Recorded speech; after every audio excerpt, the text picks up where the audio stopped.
아름다운 발이여. 오늘 설교 제목입니다. 얼굴이 아름답다, 손이 아름답다, 몸매가 예쁘다, 그런 말을 많이 들어도 발이 아름답다, 그런 말은 우리들에게 좀 생소합니다.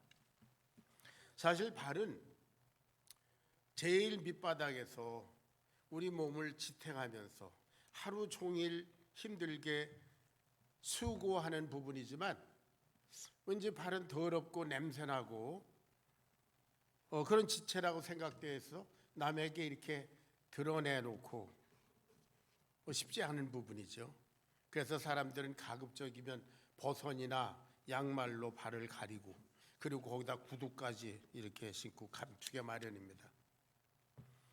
그래서 맨발을 아무 데서나 벗고 돌아다니는 사람들을 보면은 사람들은 교양이 없다, 버릇없다 이렇게 여기기도 합니다. 그러나 사람들은 어떤 발에 대해서는 또 칭송을 하기도 합니다. 1998년인가요? 그러니까 지금부터 한 25년 전에 유명한 한국의 그 골프 선수 박세리라고 하는 선수가 있었는데 그때 당시에 US 오픈이라는 여자 골프 대회가 있었죠. 박세리 선수가 친 공이 물가에 떨어졌습니다. 그래서 할 수 없이 물 속에 들어가서 쳐내야 되는 그런 형편이었는데 생각도 못해서 이 박세리 선수가 양말을 벗고 구두를 벗고 양말을 벗고 그리고 물 속에 들어가서 볼을 쳐내서 그때 US 오픈에서 우승을 했습니다. 그것이 아시아 선수로서는 최초의 우승이라고 합니다. US 오픈에서. 그때 그 박세리 선수가 벗은 하얀 팔, 그거는 전 세계의 텔레비전에 중계가 되면서 아주 칭송의 대상이 된 그런 적이 있었습니다.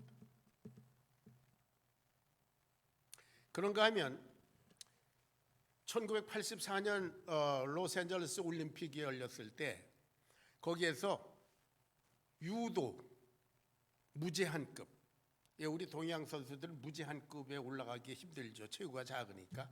유도 무제한급에서 금메달을 딴 하형준이라는 유도 선수가 있었습니다. 그 선수가 TV에 출연했는데 그때 제가 직접 봤어요. 그 TV를. 그 TV 진행자가 발 좀 보여주세요 그랬어요. 그러니까 이 사람이 머쓱머쓱하면서 TV에서 양말을 벗고 발을 보여줬어요. 그러니까 카메라가 이렇게 클로즈업해서 이렇게 발을 봤는데요. 그 발 크기가 33cm였었다고 해요. 그래서 그때부터 그 사람은 왕발이라는 별명을 얻었습니다. 상황에 따라서 발이 아름답게 여겨질 수도 있습니다. 오늘은 그 아름다운 발에 대해서 얘기합니다. 오늘 본문 우리가 읽은 것은 사도 바울이 자기의 동족 이스라엘 백성들에게 하는 얘기입니다. 그들의 믿음의 문제점, 그들의 신앙에 무엇이 잘못되었는가, 그것을 얘기하는 건데도요. 2000년이 지난 오늘 이 말씀이 왠지 저와 여러분들에게도 해당이 되기 때문에 이런 말씀을 나눕니다. 바울이 왜 이 로마서 10장을 썼는지 로마서 10장 1절부터 4절까지 그 이유가 나와 있습니다. 다 같이 읽어보겠습니다. 로마서 10장 1절부터 4절 다 같이 시작. 형제들아, 내 마음에 원하는 바와 하나님께 구하는 바는 이스라엘을 위함이니 곧 그들로 구원을 받게 함이라. 여기에요. 잠깐. 이스라엘 사람들은 우리는 아브라함의 자손이야, 우리는 이미 구원받은 사람들이야, 하나님의 선택된 백성이야 라는 긍지를 갖고 있는 사람들입니다. 그들은 구원의 확신을 갖고 있는 사람들이에요. 그런데 사도 바울이 뭐라고 그러는 겁니까? 그들로 구원을 받게 하기 위해서 내가 이 글을 쓴다 그랬어요. 그러니까 바울이 볼 때 이스라엘 사람들은 어떻다는 거예요? 구원을 못 받은 거잖아요. 자기들은 구원받았다 이런 긍지를 가지고 사는데 바울이 볼 때는 구원을 못 받은 거예요. 그래서 그들 구원받게 하려고 이걸 썼다고요. 그 다음에 2절 시작. 내가 증언하노니 그들이 하나님께 열심히 있으나 올바른 지식을 따른 것이 아니다. 하나님께 열심히 있습니다. 절기를 지키고 뭐 안식일을 지키고 뭐 이것도 안 하고 저것도 안 하고 이것도 안 먹고 저것도 안 먹고 뭐 이렇게 열심히 하나님을 섬긴다고 하는데 올바른 지식을 따른 것이 아니라, 여기에 올바른 지식이라고 하는 것은 하나님의 말씀에 기초한 하나님의 심정을 말합니다. 구약의 율법 자체는 좋은 것입니다. 하나님께서 주신 것이기 때문에. 근데 그 율법에는 하나님의 백성이 거룩하게, 하나님의 뜻대로 거룩하게 살아라 하는 그런 하나님의 심정이 있는 거죠. 그런데 올바른 지식을 따른 것이 아니라, 그 다음 읽어봅니다. 시작. 하나님의 의를 모르고 자기 의를 세우려고 힘써 하나님의 의에 복종하지 아니합니까? 하나님의 의를 모르고, 하나님이 의롭다고 여기신 것이 무엇인지를 모르고 자기중심적으로 이렇게 하면 의로운 거야, 하나님의 심정과 상관없이 열심히 하나님을 섬기는데 결국 그것이 하나님의 복종하지 않는 것이다. 자, 마지막으로 4절 다 같이 시작. 그리스도는 모든 믿는 자에게 의를 이루기 위하여 율법의 마침이 되셨다. 예수님께서 십자가에 죽으시면서 내가 다 이루었다, 율법의 저주를 내가 피니시 끝냈다. 그런데 이 사람, 이것이 하나님의 의거든요. 그런데 이 사람들은 그 예수님을 외면하고 하나님의 의를 힘써 불순종하는 거죠. 구원 못 받은 겁니다. 아직 구원을 못 받은 것이다. 그래서 사도 바울이 이것을 씁니다. 거듭 말씀드리지만 그들은 육체의 혈통을 따라서 아브라함의 자손이라는 긍지를 가지고 있고 율법 생활을 하고 성전을 중심으로 뭐 신앙 생활을 하고 우리는 구원받았다, 그렇게 주장하는 사람들입니다. 이스라엘이 수천 년 동안 이런 종교 생활을 해온 나머지 이것이 하나님을 향한 심정적인, 영적인 관계, 인격적인 관계, 하나님의 말씀에 기초한 그런 신앙생활이 아니라 이미 전통이며 문화로 자리 잡은 것 같습니다. 다시 말하면 우리는 아브라함의 자손이야, 그런 거로 우린 구원받았어, 우리는 선택된 백성들이야 라는 공허한 믿음의 근거를 가지고 있다는 거죠.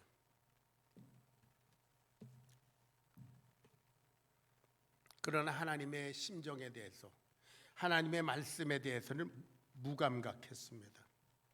그래서 하나님께서 당신의 아들 예수를 이 세상에 보셔서 율법의 마침이 되시도록 이렇게 하셨는데도 십자가를 의도적으로 부인합니다.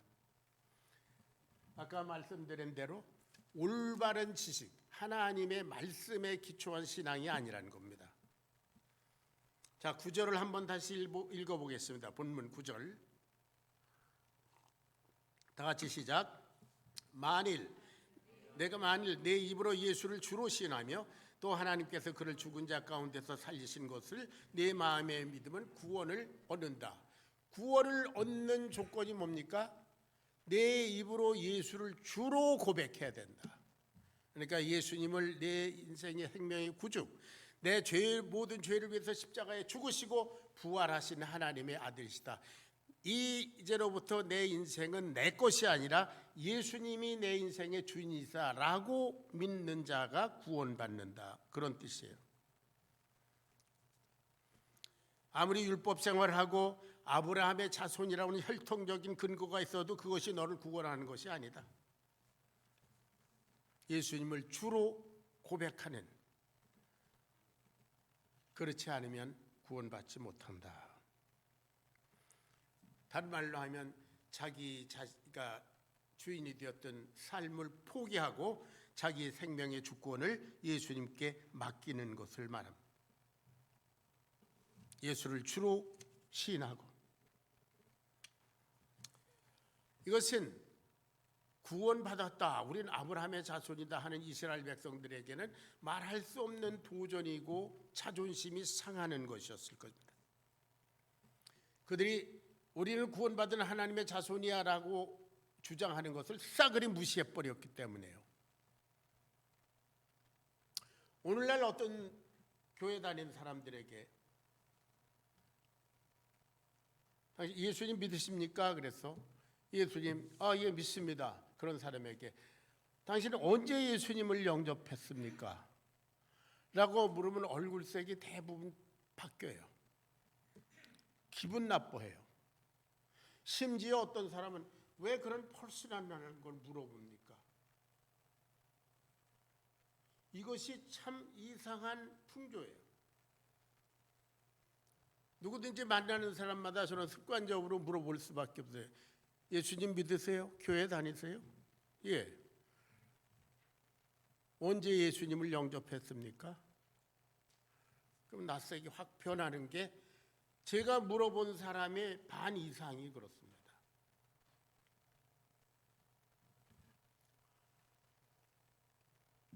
에스더 집사님께 한번 질문하겠습니다. 에스더 집사님 결혼하셨지요? 언제 결혼하셨어요? 네. 당당하게 얘기하잖아요. 근데 언제 결혼하셨어요? 그런데 그런 걸 왜 물어봐요? 창피하게. 그러면 이게 결혼에 무슨 문제가 있는 거 아니에요?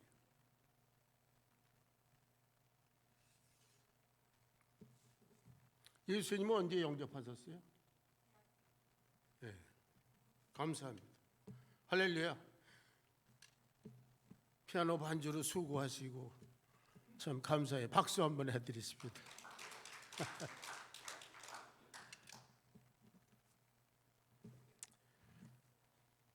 바울이 이렇게 말하는 것은 이스라엘이 혈통적으로는 아브라함의 자손이죠. 바울이 압니다. 그리고 그들이 얼마나 열심히 있는지 바울이 압니다. 자기가 그런 사람이었었어요. 그러나 구원의 확신이 없이 그냥 더 열심히 더 악착같이 해야 하나님이 구원해 주실 것처럼 생각했기 때문에 자기 의의를 세우려고, 그래서 저 외국에까지 가서 막 그리스도인을 핍박하고 그랬던 거죠. 그런데 그게 아니고 예수님을 주로 영접해서 그분에게 인생의 주권을 맡겨드리는 것이 하나님이 원하시는 구원의 조건인데, 그것을 주님께 깨닫고 이분은 예수 믿는 사람이 됐잖아요. 그것을 너무나 잘하는 사람입니다. 그러니까 믿음이란 이런 것이로구나. 생명의 주권, 인생의 주권을 주님께 맡겨드리는 거다. 내가 만일 예수를 내 주로 영접해야 된다. 여러분, 대표적으로 믿음의 조상, 이스라엘 사람들이 믿음의 조상이라고 참 그렇게 긍지를 가지고 주장하는 아브라함은 어떤가? 히브리서 11장 8절을 읽어보겠습니다. 다 같이 시작. 믿음으로 아브라함은 11장 히브리서 11장 8절이에요.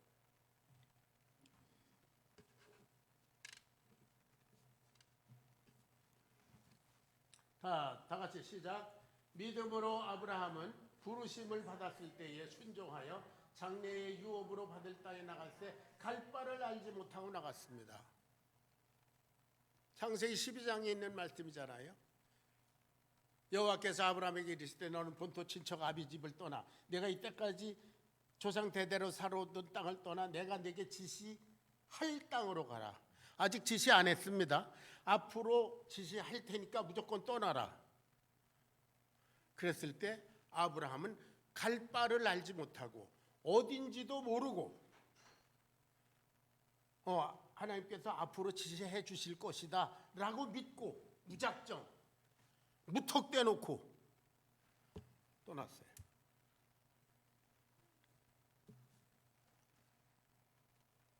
이것이 하나님께서 기대하시는 믿음입니다. 믿음은 믿음의 대상에게 자기 인생을 갖다 맡기는 것을 말하지 않습니까? 네, 주님, 내 인생은 이제 내 것이 아닙니다. 주님께서 인도하시는 대로 따라가는 주님의 종입니다. 주님 인도하여 주시옵소서. 그리고 보따리 싸가지고 절대 순종. 아브라함의 인생에 있어서 가장 귀중한 분, 최우선권이신 분. 여러분, 하나님을 예배하는 것, 하나님을 믿는 것이 제가 몇 번 거듭거듭 말씀드리지만 취미 생활이나 나의 선택사항처럼 여겨지는 그런 현대인들에게는 아브라함의 이런 삶을 이해하기가 어렵습니다. 어쩌면 이해 불가능합니다. 지난주에 말씀드린 대로 성경에는 일반 사람들이 보기에는 전부 미친 사람들만 모여 있잖아요. 아벨, 에녹, 노아, 아브라함, 이삭, 야곱, 요셉, 다윗, 바울, 그리고 예수님의 제자들, 그리고 우리 그리스도 신앙의 선진들, 다 미친 사람들입니다. 일반 세상 사람들의 기준에 볼 때.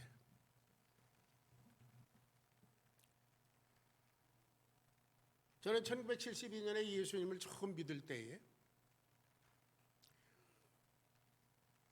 저는 구원의 확신, 예수님을 주로 영접하고 그런 거에 대해서 잘 몰랐습니다.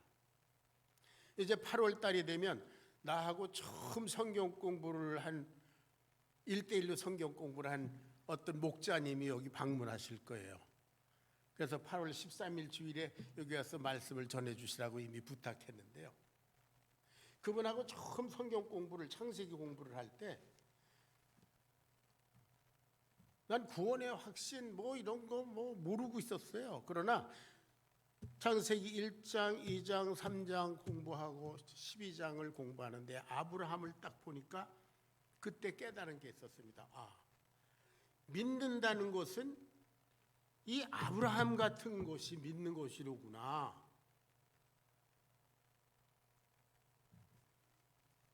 어머니 할머니가 불교 믿는다고 절에 왔다 갔다 하고 그런 거는 믿는 게 아닌 것 같았어요. 내가 보기에도, 어린 내가 보기에도. 그래. 그럼 기왕에 믿을 바에는 아브라함처럼 믿어야지. 그래서 제가 그때 1972년에 처음 성경 공부하면서 저를 이름을 아브라함이라고 줬어요. 여러분들에게 여러 번 말씀드렸어요.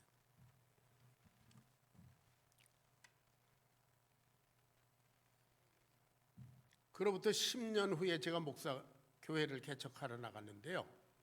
1982년 몬트레이라고 하는 곳에 교회를 개척하러 기도하고 나갈 때 이거 몇 번째 말씀드린 거예요. 저와 제 아내는 거기 가보지도 않았어요. 현지 답사도 안 해봤습니다.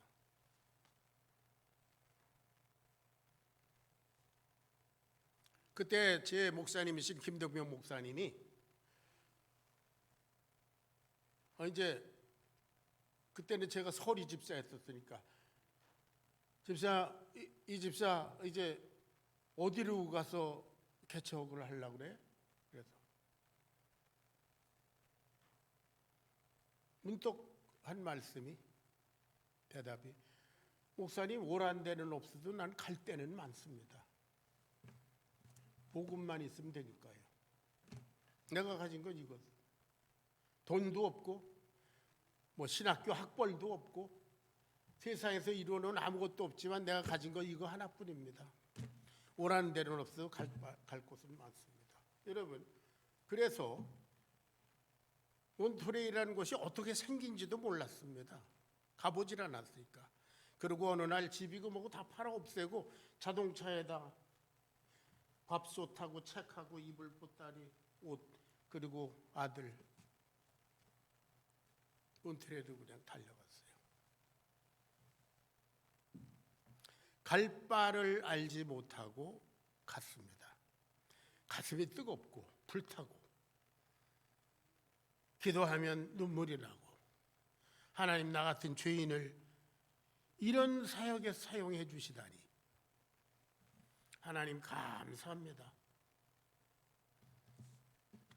그때로부터 가난이 운명처럼 따라다니는 생활을 40년 가까이 해왔습니다.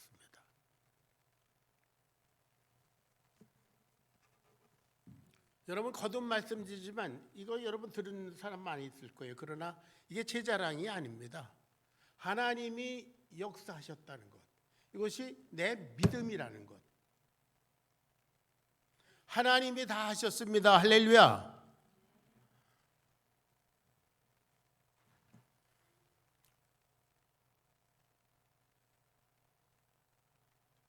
여러분, 당시에 바울이 보기에 이스라엘은 전통적 습관적 율법 생활을 열심히 하고 있었을 뿐 하나님께 주권을 드리지 않았습니다. 바울이 이걸 지적한 겁니다. 서두에 말씀드린 대로 이러한 현상은 여러분 비단 2000년 전 이스라엘 사람들만의 문제가 아닙니다. 오늘날 이 시대의 현대인들의 신앙생활의 모습일 수도 있습니다. 한국의 그리스도 신앙이 전파된 지 벌써 130년이 넘었죠. 그러다 보니까 신앙생활이 어느덧 전통과 기독교 문화처럼 이렇게 정착됐습니다.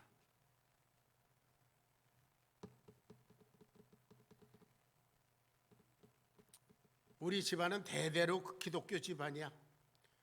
나는 모태신앙이야. 우리 가정에 목사, 장로가 줄줄이 있어. 그리고 저와 여러분의 자녀들도 어릴 때로부터 우리를 따라서 교회에 다닙니다. 기독교 문화와 교회 생활에 전통적으로 익숙해 있습니다. 그래서 스스로 그리스도인이라고 착각할 수 있습니다. 그러나 여러분, 사도 바울은 뭐라고 말합니까? 9절을 다시 한번 읽어보겠습니다. 9절. 다 같이 시작. 내가 만일 내 입으로 예수를 주로 시인하며 또 하나님께서 그를 죽은 자 가운데서 살리신 것을 내 마음에 믿으면 구원을 얻는다. 내가 예수를 너의 주님으로, 주인으로 인정하고 그분에게 모든 인생의 주권을 맡겨드린 게 언제냐? 물을 때 여러분의 자녀들의 대답은 무엇일까요?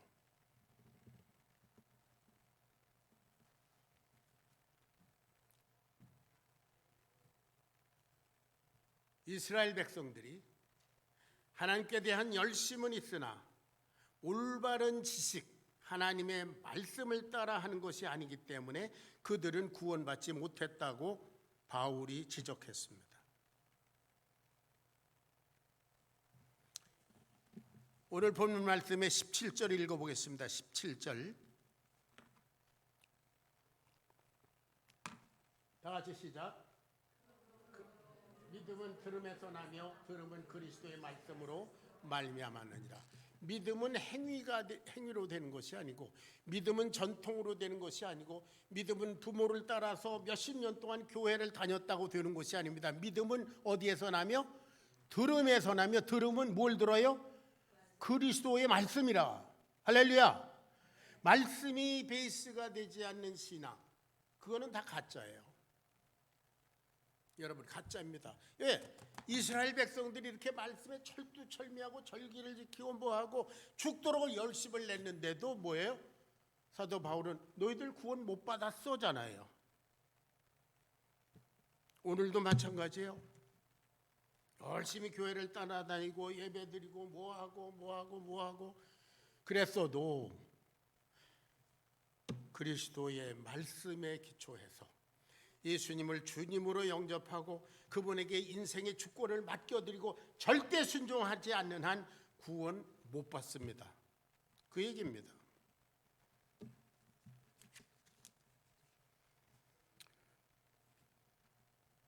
여기에 내 예수를 주로 신한다 하는 주라는 단어는 퀴리오스라고 하는 단어인데, 그것은 당시 노예의 주인을 그리고 통치자를 칭할 때 쓴 단어라고 합니다. 여러분, 예수님이 여러분의 인생의 주인이십니까? 예. 그런데 예수님께 가서 예수님, 이 아브라함 목사가 말하기를 예수님이 이 아브라함 목사의 주인이라고 하는데 맞습니까? 그럼 예수님 뭐라고 대답하실까요?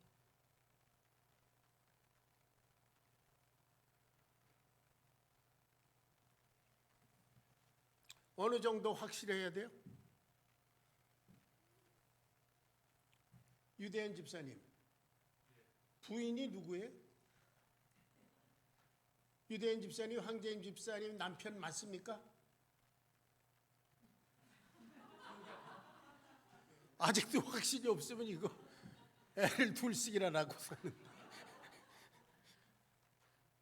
너무 확실하니까 대답을 안 하는 것 같은데.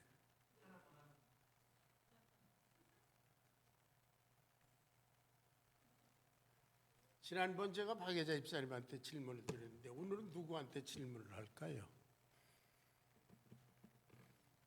제일 만만한 사람, 시험이 안 들 것 같이 생긴 사람.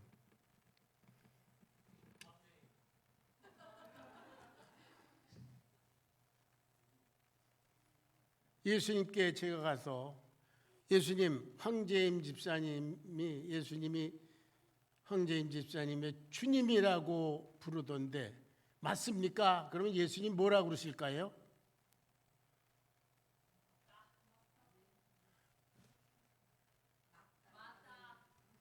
맞다? 아멘. 예수님은 신정혜 집사님의 주인입니까? 확실합니까? 예수님, 신정혜 집사님이 예수님 주님이라고 그러는데요. 맞습니까? 귀가 어두워서 제가 못 들었어요. 네, 맞습니다. 이만큼 확실해야 되지 않겠습니까? 여러분, 영원히 죽고 사는 문제인데 속된 말로 어영부영 교회 쫓아다니고 왔다 갔다 하고 와이프 치맛자락 붙들고 하고 아빠 엄마한테 끌려서 교회당에 앉았다고 해서 영원히 구원받는다는 거 있을 수가 있겠어요? 예수님께서 이 땅에 오셔서 어물어물 왔다 갔다 하시다가 날 믿으면 구원받아 그러고 휘떡 올라가셨다면 모를까? 그분이 당신의 목숨을 바쳐서 내가 내 죄를 위해서 피 흘려 죽노라 그리고 부활하시고 당신의 목숨을 내주신 그 예수님이 구원하시는데 우리가 우리의 목숨을 드리지 않고 구원받을 수 있을까요?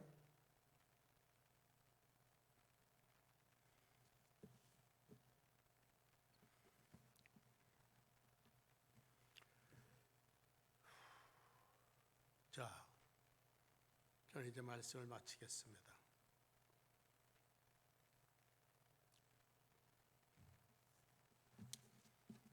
오늘 준비한 말씀은 많은데 시간이 많지 않으니까. 자, 12절 13절을 같이 한번 읽어보겠습니다. 12절 13절 다 같이 시작. 유대인이나 헬라인이나 차별이 없음이라 주께서 모든 사람의 주가 되사 저를 부르는 모든 사람에게 부요하시도다. 누구든지 주의 이름을 부르는 자는 구원을 얻으리라. Whosoever, 누구든지 어떻게 생긴 사람이든지 주님의 이름을 부르는 자, 여기에 주님의 이름을 부르는 자는 뭐예요? 주님은 내 주님이십니다라고 고백하는 자, 그런 뜻이에요. 구원받는다. 누구든지. 예수님의 구원은 보편적이고 부요하십니다. 풍부, rich enough, 충분하십니다. 우리 각 사람에게 다 주시고도 남을 만큼 충분하신 줄로 믿습니다. 그래서 부요하시도다. 유대인이나 헬라인이나, 여러분 유대인과 헬라인은 완전히 앙숙이에요. 종교적인 것도 그렇고 뭐 지리적인 것도 그렇고 문화적인 그렇고 완전히 양숙입니다. 섞일 수가 없는 사람들입니다. 그런데 유대인이나 헬라인이나 하나님의 백성이라고 스스로 자부하는 유대인이나 저건 개돼지 같은 존재다라고도 멸시받는 헬라인이나 다 똑같다. 보편적이다. whosoever 어떤 사람들인지. 그런데 여러분 현대 교회에서 이런 차별적 현상이 보이는 것은 웬일입니까? 교육 정도, 부의 정도, 사회적 지위, 가정 형편, 정치적 성향, 지방색 등등 수도 없이 많은 차별적 현상이 있습니다. 교회 내에서도 뭐 장로, 집사, 권사 뭐 할 것 없이 목사 이것이 계급화된 그런 현대교회 모습. 심지어 목회자들 가운데서도 뭐 큰 목사, 적은 목사, 대교회 목사, 뭐 소형교회 목사. 주님의 구원의 은혜는 누구에게든지 부여하신대요. 주님은 나를 위해서 당신의 목숨을 완전히 내주셨습니다. 주님은 여러분 한 사람 한 사람을 위해서 당신의 목숨을 완전히 내주셨습니다. 한국인들이 대부분 싫어하는 일본 사람들을 위해서도 한 사람 한 사람 위해서 목숨을 주셨습니다. 저주받은 것 같은 김정일이나 김정은이까지도 예수님은 당신의 목숨을 주시기까지 희생하셨습니다. 백인이든 흑인이든 히스패닉이든 인디안이든 에스키모든 주의 이름을 부르는 자는 다 구원받은 저와 여러분의 형제 자매요 천국의 확장을 위해서 동역해야 될 동역자들인 줄로 믿으시기 바랍니다. 차별이 없습니다. 아멘.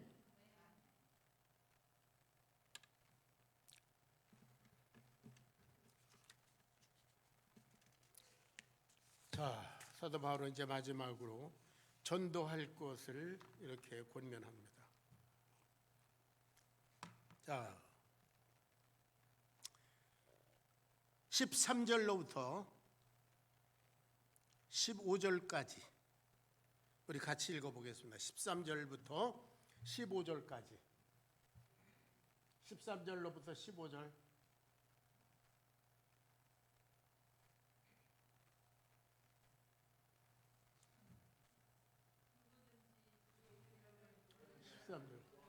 자, 누구든지 주의 이름을 부르는 자는 구원을 얻으리라. 그런즉 그들이 믿지 아니한 이를 어찌 부르리요?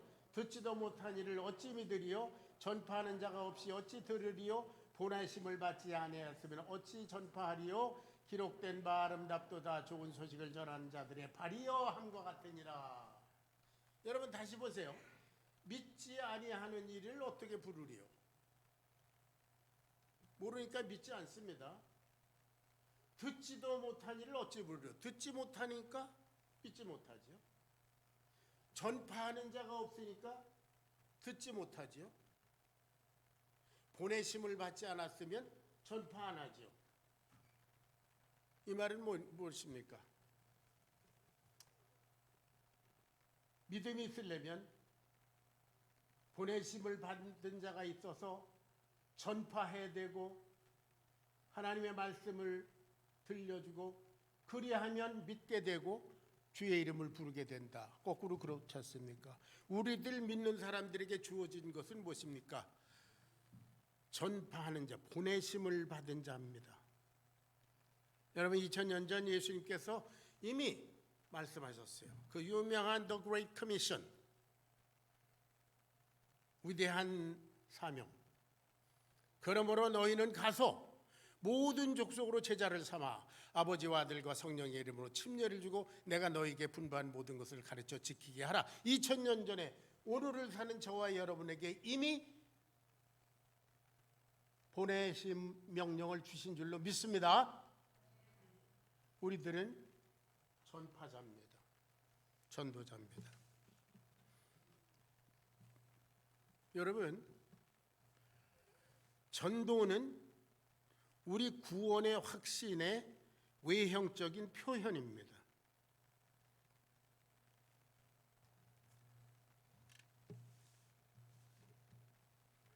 여러분들, 자매님들 어디 가서 싸고 좋은 화장품이 있는 집을 아시는 분은 자기 혼자만 바르고 자기 혼자만 미모를 가꾸고 비밀로 지킵니까? 아니면 저기 가면 싸고 좋은 게 있어, 가봐, 전파합니까? 전도는 구원의 확신을 받은 그리스도인의 외형적인 행위예요. 자연스럽게 나타납니다. 내가 정말 구원받은 자인지 아닌지는 어떻게 나타나는가? 내가 알 수 있는가? 내가 이 구원의 복음을 전하는가 안 전하는가 보면 알 수 있어요.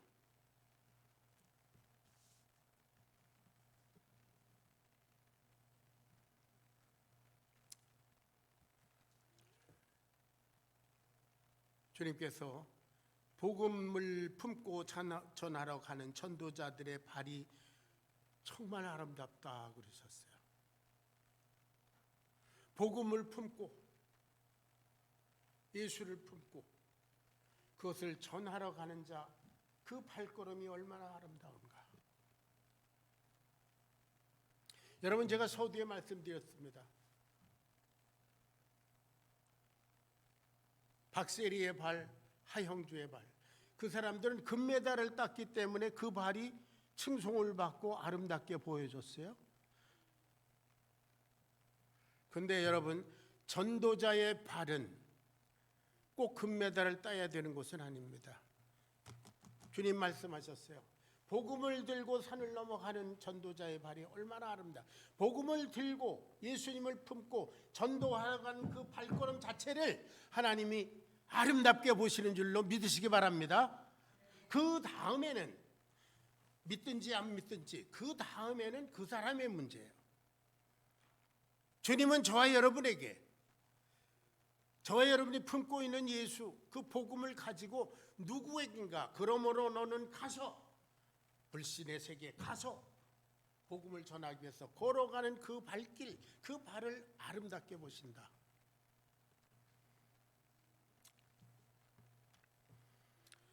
그래서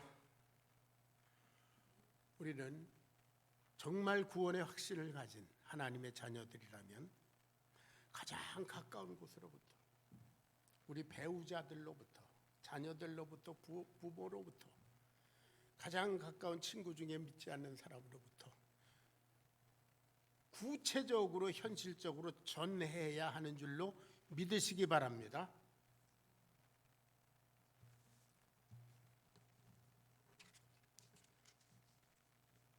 여러분, 믿지 않는 배우자나 자녀나 친구들에게 예수님 믿고 구원받읍시다, 이렇게 전한 게 언젠가요?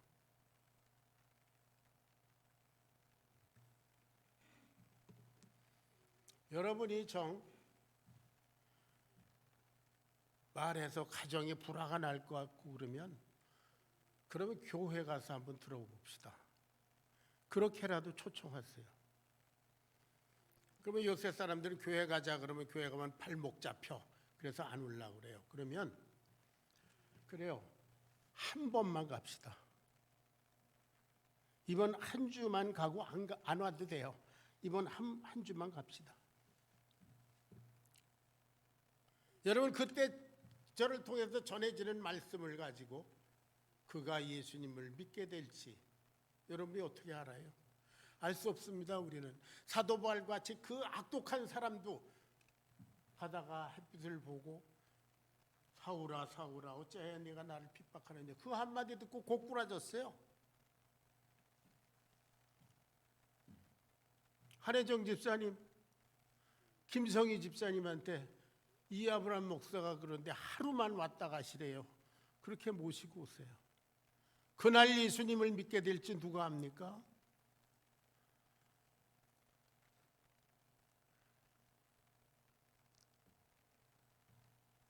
또 누구 얘기할까요?